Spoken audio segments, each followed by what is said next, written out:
He decides to take his life. The man from Medina goes back to the Prophet and says, Ya Rasulullah, this is what transpired. Osama raised his sword, the man said, La ilaha illallah, and he took his life. Is this what we're supposed to do? The Prophet ﷺ, he asked Osama ibn Zayd, did you kill him after he said, La ilaha illallah? He says, Ya Rasulullah, إِنَّمَا كَانَ مُتَعَوِّذًا, that he was just seeking protection. And he says, did you kill him after he said, La ilaha illallah? He said, Ya Rasulullah, he was just scared to die. He says, Ya Osama, did you open up his chest and look into his heart to see that this was the reason as to why he was saying it? And he keeps asking him over and over, did you kill him after he said La ilaha illallah? Did you kill him after he said La ilaha illallah? أَقَتَلْتُهُ بَعْدَمَا قَالَ لَا إِلَهَ إِلَّا اللَّهِ, to the extent that Osama bin Zayd says, I wish I became Muslim after that day. Osama now finds himself in another battle. And there's a man from the opposition who's taking a lot of the lives of the Muslim community. Osama comes up from around him, surprises him, raises his sword. This man says, La ilaha illallah. And again, he has seconds to decide what it is that he's going to do. He decides to take his life as well. They go back to the messenger of God and they say, rejoice, O messenger of God. That man who is causing us many problems, Osama took care of him. The Prophet says, tell me how it took place. Osama ibn Zayd, he says that I came up from behind him, I raised my sword, he said, La ilaha illallah, and I took his life. The Prophet says to him, Lima qataltahu, that why did you kill him? And he says, Astaghfirli ya Rasulullah, seek forgiveness on my behalf, O Messenger of God. He says, Ya Osama, kayfa tasma'una bil la ilaha illallah, fa idha ja'at bil yawm al-qiyamah. Oh Osama, what are you going to do when he comes carrying that La ilaha illallah against you on the day of judgment? He says, Astaghfirli ya Rasulullah, seek forgiveness on my behalf, O Messenger of God. He says, what are you going to do, Osama, when he comes carrying that La ilaha illallah against you on that day of judgment? These were men who were killing other people. And their utterance of that testimony of faith categorically shifts the perspective that they would be understood by. And we're in a place where people are praying like us, they're fasting like us, they're making hajj like us, they give zakah like us. Somehow we qualified their Islam as being deficient to ours. We don't build a community that is built off of La ilaha illallah. We built it off of shared language. We built it off of shared culture. We built it off of the foods that we eat. The depth of feeling real Islam is when your hearts actually beat in unison, when you're standing side by side in prayer with somebody who doesn't look just like you on the outside, but they're feeling what you feel on the inside. They believe in the same God that made you as made them.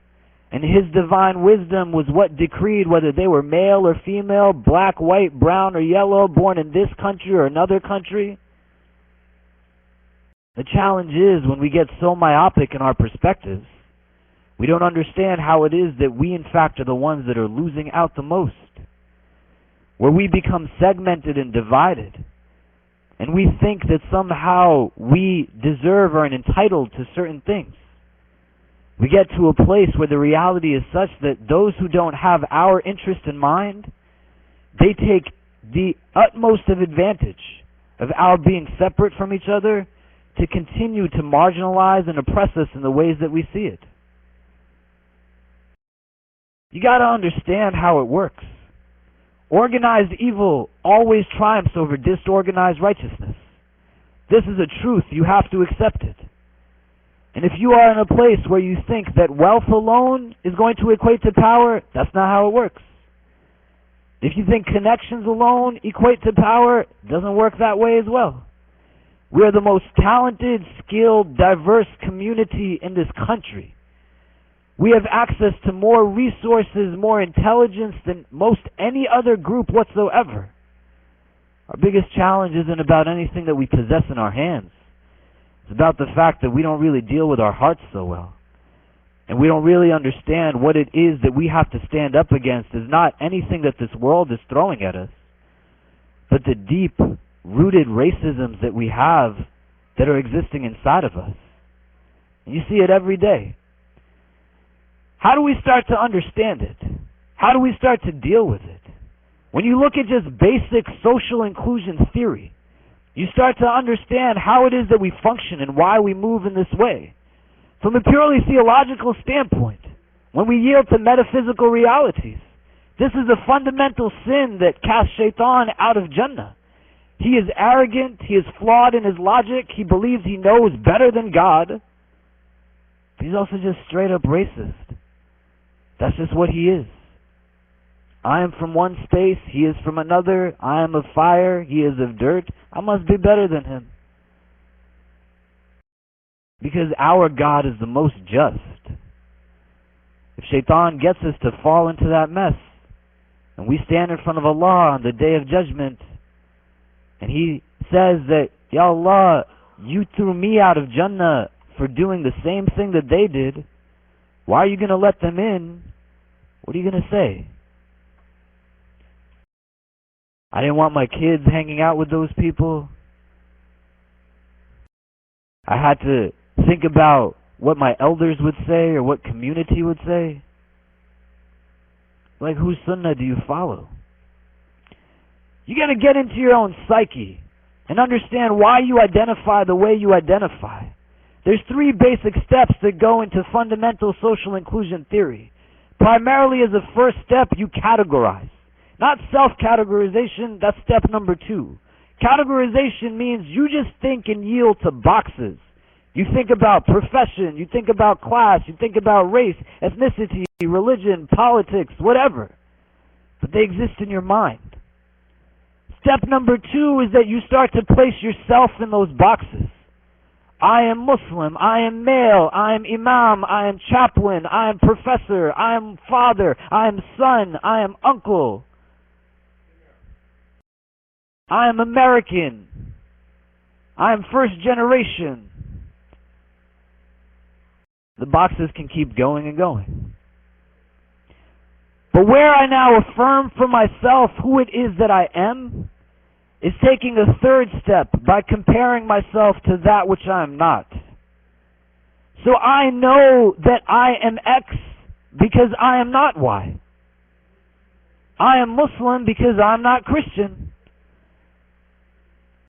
And as I start to now bring into this a mindset that is rooted in fundamental ailments of the heart, I create opportunity to affirm for myself even more what it is that I am by downplaying what it is that I'm not. I create exaggerations where distinctions between me and those who are different from me, I overtly exaggerate what it is that distinguishes us. And the similarities that I have with those who are in the same boxes as me, I overtly exaggerate those similarities as well. And I get to a place where I make justification for my own in ways that I don't make justifications for others. And you see it in this country all the time. Young black men and women, they deserve to get shot. But those white guys that are shooting up places, they're just confused. If you don't understand objectively how the mind functions and how your heart is an organ of sensory perception as well, cognition comes from 2 places in us. The heart starts to get pushed down, the mind thinks it knows best. You get to a place where those boxes start to get stronger and stronger, and then people come in and they're able to manipulate it. They're able to give strength to their own agendas by creating that us versus them mentality that puts you in places that there's no recognition of a God, nonetheless a merciful, just, loving God. I build in-groups and out-groups. I let myself only associate with certain individuals. And now when the time comes, my perspectives of those that are different from me are based off of nothing other than my stereotypes. And the bombardment of media images, narratives that are purposely antagonistic, that teach us to think of others in stereotypes become leveraged by those who seek no interest other than their own self-interest. This is why Donald Trump can get on television and get all of his constituents to hate anything that's different from them, because he knows what boxes they put themselves in.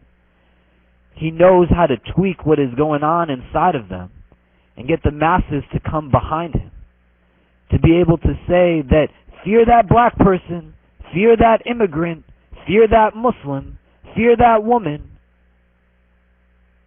They just become deeper and deeper in their fear.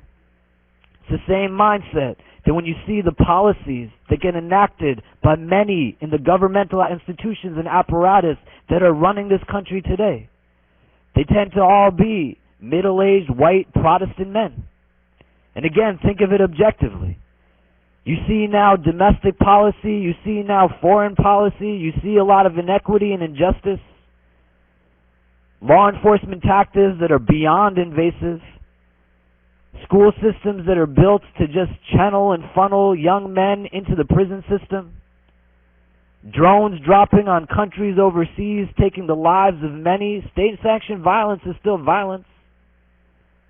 They get away with it because they understand how people's minds work. And they've otherized so many so that those who find themselves with the power dynamic in their favor, they make justifications in ways that they're just indifferent. And you see when there's an absence of diversity what it yields in terms of policy in our country. If your masjid board is made only up of men, how will it let women come into it?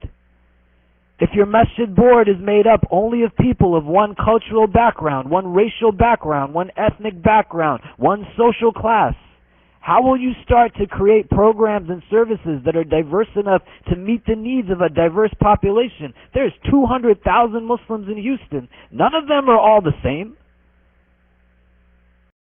But when you sit down to think about how you are running the house of God, and you can only think about that through the frame of your own existence, then what kind of house of God are you really building? And you see what they do to us, not to build an us versus them mentality that I'm talking about. But that policy, as Linda said, doesn't distinguish and say that, well, they're African American, or they're African, or they're South Asian, or they're Arab, or whatever. They're just Muslim. But you replicate the same mindset in the creation of your institutions, it's not going to yield inclusivity, because the only thing that you're bringing to the table when you're making decisions are the perspectives of those that you have that are preconceived. Their voices are not there physically and tangibly, but they are there with your own microaggressions and your own racisms of them. You think certain things about people, you have to admit it. And it's hard for us to wrestle with that sometimes. I teach a class at NYU on leadership in our School of Public Policy. I sat down with 30 or 40 of students in my class, and we got into a conversation around people who are homeless. This one young woman, she said to me, well, those homeless people, if they really didn't want to be homeless, they would just try harder. And if I don't give them any money because they're just going to spend it on drugs and alcohol and whatever. And in that moment, I'm not wearing my chaplain or imam hat. I'm wearing a professor hat. So I can't yell at this kid the way I'd yell at a Muslim kid if she said something stupid like that. So I said, you know, there was one night during Ramadan that I walked out of our Islamic center. There was a homeless man that was standing next to me.